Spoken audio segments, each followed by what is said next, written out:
If you're a living, breathing human today watching this video, you've likely grown up with some kind of Disney influence, from classic films to Disney TV, or even experiences visiting the Disney theme parks. No one is safe from living in a Disney-free childhood. Even kids that weren't allowed to watch The Simpsons or Family Guy were still allowed to watch Disney. So why is it that there's so many Disney stars that have turned out bad eggs? Did Disney turn child stars we knew and idolized into maniacs? What were their experiences like working for the late Walt Disney and his empire? Well, we're gonna find out. Coming in at number 10, we got Joe Jonas, one-third of the famous Jonas brothers. Joe recalled in an interview that working for Disney as the brothers got older wasn't really ideal. He recounted feeling trapped and like they needed to conform to not only Disney as a brand, but to their young fans as well, which can be totally tough for teenagers naturally getting older. He mentioned in an interview with Wonderland that he felt boxed in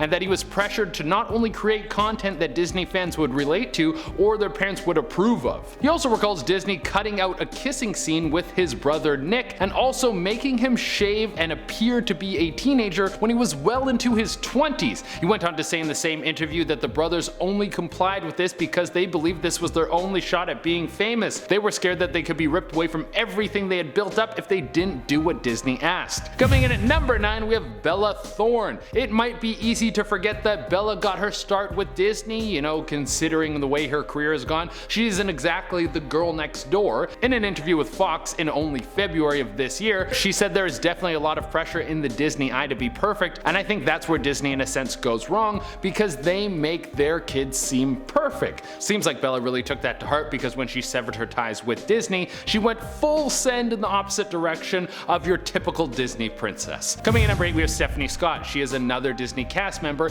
in Ant Farm who trashed Disney in an interview with BuzzFeed in 2015. She definitely didn't take a liking to her character Lexi Reed when she felt like she had to act like her all the time, including off set. That's one of the hardest things, not being able to express myself in a certain way or being stuck having to promote something or say something that I don't believe in. It's kind of hard after a while when you are feeling things and having a rough time in your personal life and you can't express your emotions through your work. Stephanie admitted in an interview, "I wanted to tell the story of troubled girls where everything isn't perfect all the time. I didn't want to stop there and be labeled a Disney girl. I quickly realized I wanted to do more. If you've been on the Disney show, people target you as being the sitcom funny girl who can't take herself seriously and doesn't have any true emotions because they have to be perfect and pure all the time, not shattered or torn in any way. Disney does seem to hold fast to the stereotypical cookie cutter teenager, but newsflash, it's 2021 and no one is perfect. Disney should probably take a hint." Coming in at number 7, we have Dylan Sprouse, the edgier of the Sprouse twin brothers who both starred in Disney's The Suite Life. He had a little bit of a different sour experience with Disney. After spending his entire childhood on the show that made him and his brother famous, he had a great idea for where the show should go next in terms of writing and producing.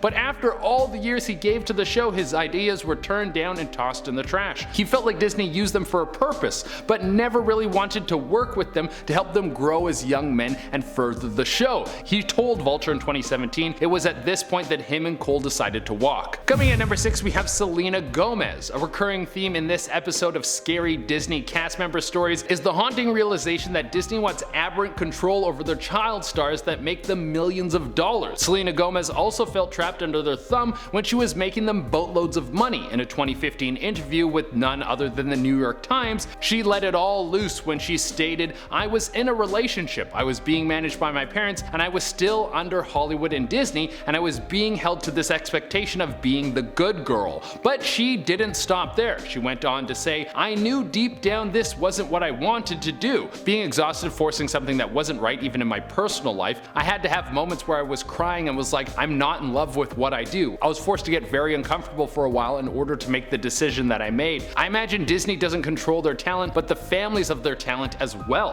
Coming in at number 5, we have this one takes us back a couple years compared to the rest of the celebs on this list, but if you know know, you know. We're going with That's So Raven, starring Raven-Symoné. This show was huge. If you haven't seen it or you have no idea what I'm talking about, go look it up. It was a great show. I digress. Raven came out in 2016, which is hard enough to do in general, let alone having the world's eyes on you while Disney is pulling your arms and legs like Geppetto from Pinocchio. She hid her sexual orientation from the world. In an interview with People magazine, she expressed that she knew she was gay by the time she was 12 years old, and even had some awareness of it when she was only 10, but she tried to force herself to like boys. I kind of pushed myself to open myself up to look for boys, something she's publicly stated she did to preserve her career with Disney due to the image she portrayed in the show. Coming in at number 4, we have Money versus Fame. That seemed to be the feedback that Jake Paul had about his short stint with Disney on Bizaardvark. During a 2019 podcast, he revealed that although Disney might put someone on the map, they paid out peanuts in comparison to what he was making on YouTube. Well, he said crumbs, but peanuts, crumbs, same difference. The point is, not all fame equals funds, and not every rich person out there is well known. Is this scary?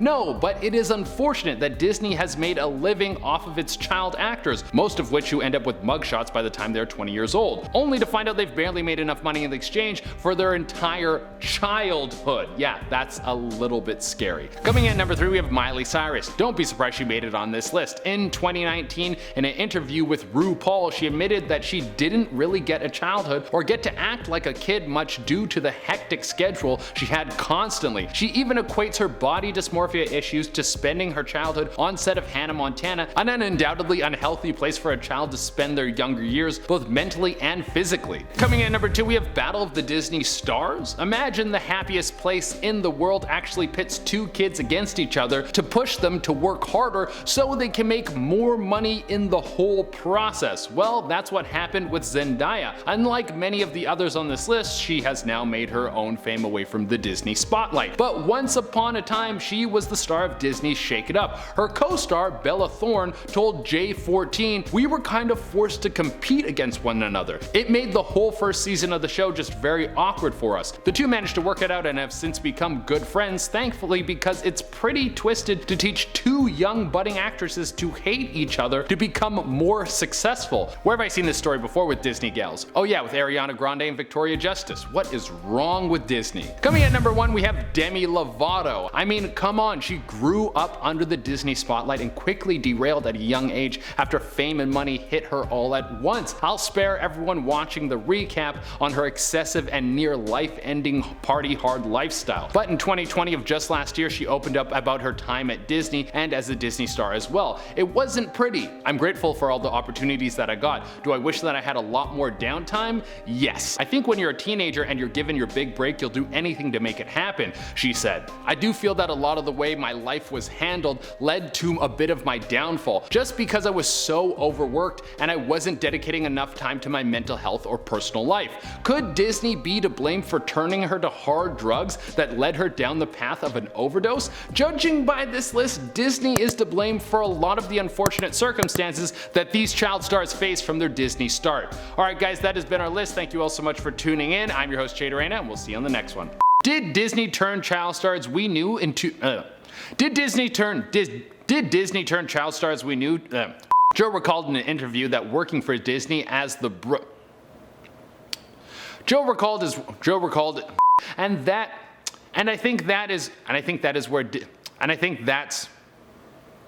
he told Vulture in 2017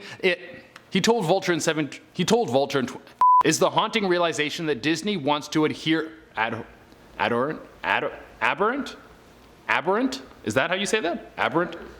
I kind of push myself to open up to During a 2019 podcast, he revealed